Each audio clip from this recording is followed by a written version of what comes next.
to do a Tunisian knit stitch,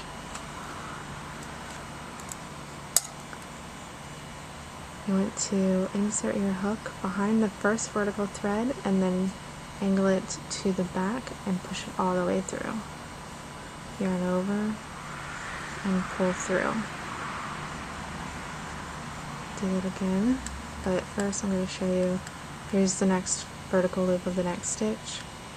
This is the space in between the vertical loop stitches. You're going to insert your hook behind the vertical loop and back into that space in between. I'm just going to repeat that. It's easier to feel it out when you first do it because you want to put your finger behind the stitch you're working and angle it so your hook hits your finger when it pushes back. And just repeat that. Insert your hook, point it to the back, yarn over, pull through. Tunisian knit stitch is the most dense that I've found of the Tunisian stitches. I'll show you in just a minute why that is.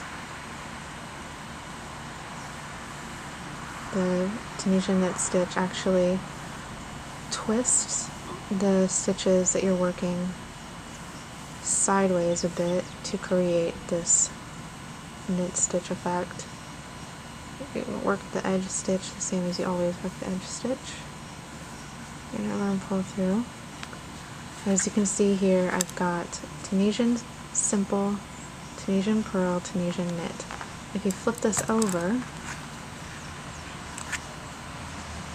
the backs look like this. This is the back of the Tunisian simple, back of the Tunisian purl, back of the Tunisian knit.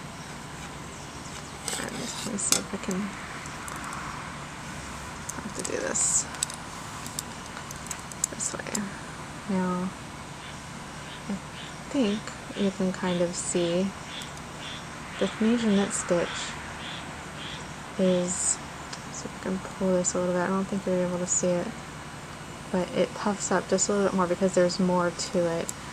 If you work a swatch like this, then you will notice when you feel it that the Tunisian knit stitch is thicker, it's more tight. These stretch out a little bit, they're thinner. These are good for lighter fabrics if you want to do a whole garment in Tunisian purl or simple. I like to use a Tunisian knit stitch for hats or bags because it holds shape a little bit better and it's more dense. Nothing's going to poke through this, not easily anyways. So that is the Tunisian knit stitch. I'll work a return pass for you.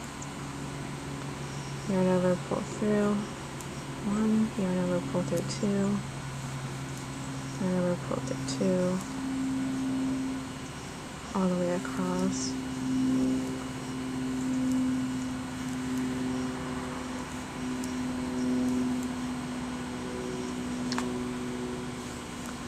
Tunisian knit stitch likes to curl just a little bit too. I mean, all Tunisian curls a little, which is why we like to use larger hooks to counteract that curl.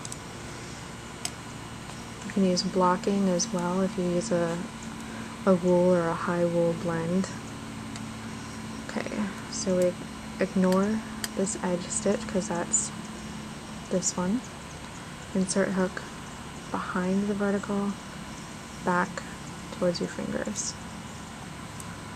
Yarn over, pull through, behind and back. Making sure that when you go back, you're going in between the stitch you're working and the next stitch.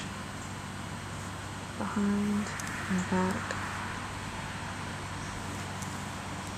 Once you get the hang of this, you won't have to make sure that you pull all the way through. You can just go from behind to the back in one swoop. But for demonstration purposes, behind and then to the back.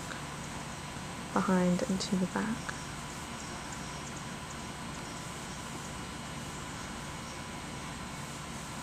and then work your edge stitch loops.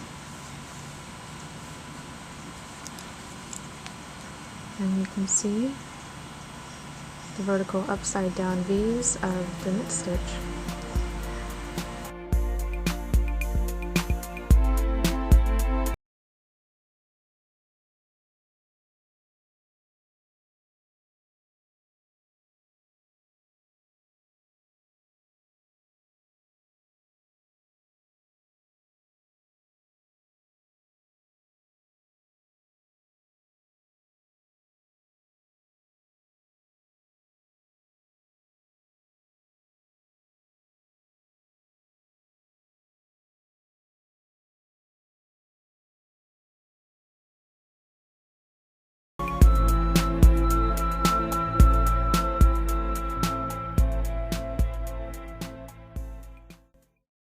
You know what? Go eat your family.